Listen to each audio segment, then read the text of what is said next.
சர்ச்சைக்கு பெயர் போன மாடல் அழகியும் நடிகையுமான பூனம் பாண்டே புற்றுநோயால் காலமானார்.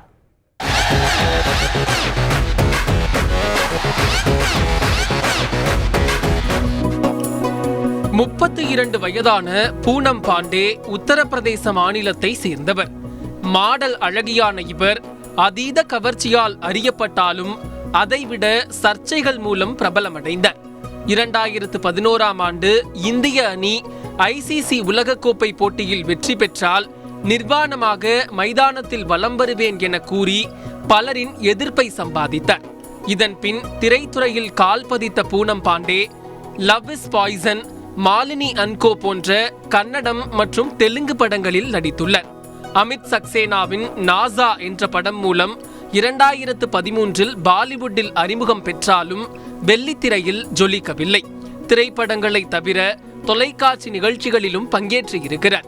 இறுதியாக ரியாலிட்டி ஷோ நிகழ்ச்சியான லாக் அப் சீசன் 1இல் பங்கேற்றார்.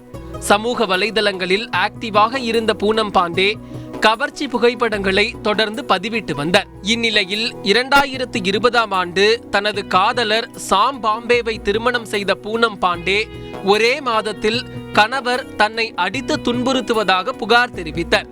இப்படி சர்ச்சைகளில் சிக்கினாலும் அவருக்கென தனி ரசிகர் பட்டாளம் இருந்தது. அண்மையில் மாலத்தீவு விவகாரத்திலும் இந்தியாவிற்கு ஆதரவு தெரிவித்து தனது படப்பிடிப்பை ரத்து செய்திருந்தார். இந்நிலையில் திடீரென அவரது ரசிகர்களின் மனதை உலுக்கும் செய்தி வெளியானது. கர்ப்பப்பை வாய் புற்றுநோயால் பூனம் பாண்டே உயிரிழந்து விட்டதாக தகவல் வெளியானது.